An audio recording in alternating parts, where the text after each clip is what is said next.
रात का सन्नाटा चारों ओर फैला हुआ था। ट्रक हाईवे पूरा सुनसान था। चारों ओर ठंड से हाड़ कपा देने वाली ठंड चल रही थी। हाईवे के चारों ओर घना जंगल था। उसी हाईवे पर एक मर्सिडीज दौड़ रही थी। उसमें 3 लोग सवार थे, राहुल, निधि और उनकी 10 साल की बेटी तानिया।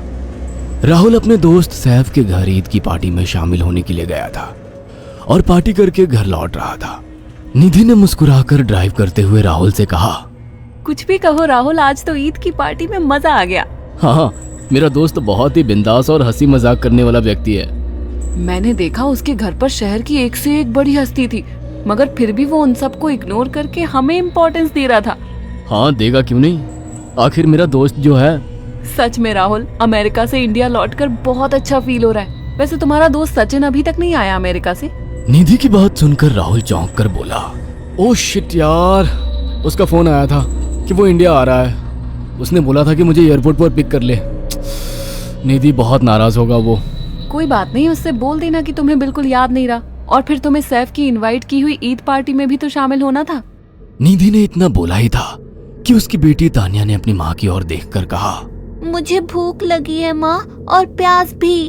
तानिया की बात पर निधि ने बुरा सा मुंह बनाकर उसकी ओर देखकर कहा, पार्टी में तो इतना खाया था तुमने, फिर भी भूख लगी है? निधि की बात पर तानिया ने मासूम सा चेहरा बनाकर कहा, कोई बात नहीं मम्मी, मुझे पानी ही पिला दीजिए। कितनी बार बोला है मुझे मम्मी मत बोला करो। पानी अभी नहीं है, आगे जाकर कोई शॉप पड़ेगी तो बोतल खरीद के दे दूंगी। निधि की बात पर राहुल ने मुस्कुराकर कहा, छोटी बच्ची है निधि, इतना नाराज होना सही नहीं है। राहुल ने इतना कहा ही था कि अचानक एक काली परछाई राहुल की कार के सामने आकर खड़ी हो गई। राहुल के पैर अचानक ब्रेक पर पड़ गए। गाड़ी तेज रफ्तार में थी। ब्रेक अचानक लगने से पलटते पलटते बाल बाल बची थी। राहुल के चेहरे पर भयानक ठंडी में भी पसीने की बूंद टपकने लगी। वो दोनों कार से बाहर निकल आए। निधि ने डरते हुए कहा, आखिर कौन था ये? ऐसा लगा जैसे कि कोई भयानक काली परछाई मेरे कार के सामने आकर खड़ी हो गई हो। वो दोनों काली रात के सन्नाटे में इधर उधर देखने लगे। तभी निधि को एक घने पेड़ के पास तो चमकीली हुई आंखें दिखाई दी। उसकी आंखें बिल्कुल भेड़ियों की तरह लग रही थी। निधि ने चीखते हुए राहुल से कहा, राहुल देखो कौन है वो, जल्दी से गाड़ी में बैठो, मुझे बहुत डर लग रहा है। राहुल ने उस तरफ देखा तो उसके रोंगटे खड़े हो गए। वो दोनों गाड़ी के अंदर बैठने ही वाले थे कि अचानक एक अजीब सा चेहरा वाला भयानक सा आदमी बिजली की रफ्तार से उनके सामने आकर खड़ा हो गया। राहुल ने देखा कि उसका चेहरा बिल्कुल सड़ा हुआ था और उसकी आंखें भेड़िए की तरह चमक रही थी। उसके लंबे लंबे बाल उसके कंधे तक आ रहे थे और उसके दांत भेड़िए की तरह बाहर की ओर निकल रहे थे। हाथों की जगह नुकीले पंजे थे। राहुल को देखकर अजीब से अंदाज में हंसने लगा, मगर जैसे ही राहुल की नजर उसके कपड़ों पर गई, राहुल की आंखें फटी की फटी रह गई। वो हकलाते हुए बोला, भाईजान, भाईजान, मुझे माफ कर दो, मुझे छोड़ दो। राहुल ने इतना कहा ही था कि अचानक उस अजीब से देखने वाले भयानक आदमी ने अपने पंजों से राहुल की गर्दन कसकर पकड़ ली और एक ही सेकंड में उखाड़ कर जमीन पर फेंक दी। राहुल के धड़ से लाल रंग का खून का फुहारा फूट पड़ा। इस भयानक मंजर को देखकर निधि के गले से एक जोरदार चीख निकल गई। निधि इससे पहले भागती कि अचानक उस भयानक दिखने वाले आदमी ने निधि को पकड़ लिया और अपने नुकीले पंजे उसके पेट में गड़ा दिए और उसकी अतड़ियां बाहर निकाल दी। निधि की एक दिल दहला देने वाली चीख सन्नाटे को चीर गई। अचानक हवा का एक बवंडर उठा और वो भयानक सा दिखने वाला व्यक्ति देखते ही देखते बवंडर के साथ गायब हो गया। तानिया ने डरते डरते निधि के मोबाइल से पुलिस और सैफ को बुला लिया और कुछ ही देर में वहां चारों ओर पुलिस की गाड़ियां थी। पुलिस ने राहुल के दोनों दोस्त सैफ और सचिन को वहीं बुला लिया। इंस्पेक्टर अर्जुन ने दोनों से कहा, मैंने ऐसी हत्याएं अपने करियर में कभी पहले नहीं देखी। ये काम तो ना किसी जानवर का लगता है, ना ही किसी इंसान का। सचिन कपकपाती हुई आवाज में बोला, आप कहना क्या चाहते हैं? कुछ कह नहीं सकता।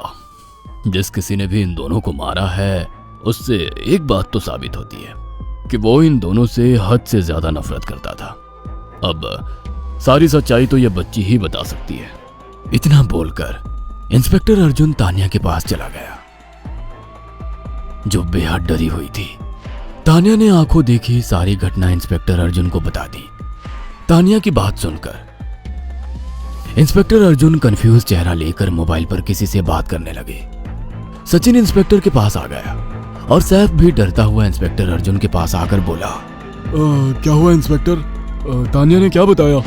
उसने जो बताया वो काबिले यकीन नहीं है।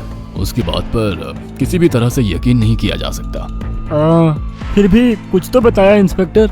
हाँ, उस बच्ची के मुताबिक एक भूत ने निधि और राहुल को बड़ी बेदर्दी से मारा है। इंस्पेक्टर की बात सुनकर दोनों बुरी तरह से चौंक गए। क्या मतलब है इस बात का? बच्ची बेहद डरी हुई है। हम आगे की तफ्तीश जारी रखेंगे। निधि और राहुल तो चले गए, अब तानिया को मैं रख लूंगा। नहीं, राहुल मेरा अच्छा दोस्त था। तानिया अब मेरे साथ रहेगी। देखिए, बच्ची के माँ बाप अब इस दुनिया में नहीं है और आप दोनों भी शादीशुदा है। मुझे नहीं लगता कि आप दोनों बच्ची की सही से देखभाल कर सकते हैं। मेरी कोई औलाद नहीं है। मैंने अपनी पत्नी को फोन कर दिया है, वो भी IPS ऑफिसर है। ये बच्ची आज से मेरे साथ रहेगी। उसका मासूम चेहरा मेरे दिल में उतर गया है। अब तुम दोनों जा सकते हो। पूछताछ के लिए मैं जब भी तुम्हें बुलाऊं तुम दोनों आ जाना। इंस्पेक्टर ने ये बात बोली ही थी कि अचानक वहां पर मौसम बदल गया। चारों ओर काली घटाएं छा गई और एक भयानक बवंडर उठा और देखते ही देखते सब पुलिस वालों के सामने वो भयानक चेहरे वाला आकार सबके सामने खड़ा हो गया। उसको देखकर सबके रोंगटे खड़े हो गए। देखते ही देखते उसने अपने भयानक पंजे सैफ की आंखों में डालकर उसकी आंखें निकाल ली। सैफ ने चीखते हुए वहीं दम तोड़ दिया। उस भयानक आदमी को देखकर सचिन उसके पैरों पर गिर गया। तुम तो भाईजान से कपड़े पहने हो। मैं समझ गया, तुम भाईजान हो। मुझे माफ कर दो भाईजान, मुझे यहाँ से जाने दो। मैंने कुछ नहीं किया था। वो भयानक चेहरे वाला गुर्राते हुए बोला, बता इन सबको कि ये सब इतनी भयानक मौत क्यों मरे। सचिन दौड़ता हुआ इंस्पेक्टर अर्जुन के पास गया और बोला, मैं जानता हूँ इसने इन तीनों को क्यों मारा। इसका नाम भाईजान था। जब ये जिंदा था ये किसी का भाई किसी की जान था। बहुत साल पहले ये हम सबका बहुत अच्छा गहरा दोस्त और बिजनेस पार्टनर था। ये सबकी बहुत मदद किया करता था। इसकी प्यारी सी बेटी थी तानिया, जो इस वक्त कार के अंदर बैठी हुई है। ये इसी की बेटी है। भाईजान अपने सारे पैसों से एक बहुत बड़ा हॉस्पिटल खोलना चाहता था जिससे गरीबों का मुफ्त इलाज किया जा सके, मगर हम तीनों इसके लिए तैयार नहीं थे। हमारी नीयत उसकी दौलत पर खराब थी और एक दिन हम सब धोखे से ईद के दिन भाईजान को यहाँ ले आए और इसे मारकर फेंक दिया। तो फिर तुम सबने इसकी बेटी को क्यों जिंदा छोड़ दिया? हमें बाद में पता लगा कि भाईजान ने सारी जायदाद अपनी बेटी के नाम कर दी है, इसीलिए हमने भाईजान की पत्नी को भी मार दिया। और तानिया का तुम 18 साल की उम्र पूरी करने का इंतजार कर रहे थे ताकि सारी जायदाद अपने नाम करा सको और बाद में उसे भी ठिकाने लगा सको। इसी के लिए तुम दोनों इस मासूम बच्ची को अपने साथ रखने की जिद कर रहे थे। जी, आपने बिल्कुल सही कहा। हम तानिया को भी इसी जगह लाकर मार देते। सचिन की बात सुनकर इंस्पेक्टर अर्जुन की आंखों में खून उतर आया। इंस्पेक्टर अर्जुन के कुछ कहने से पहले ही भाईजान बिजली की रफ्तार से इंस्पेक्टर अर्जुन की आंखों के सामने से सचिन को पकड़कर ले गया और उसके शरीर के टुकड़े टुकड़े कर दिए और हवा में उठे एक तेज बवंडर के साथ गायब हो गया। सारी घटना इंस्पेक्टर अर्जुन की आंखों के सामने हुई थी। तानिया को इंस्पेक्टर अर्जुन और उसकी पत्नी ने अपनी बेटी की तरह पाला।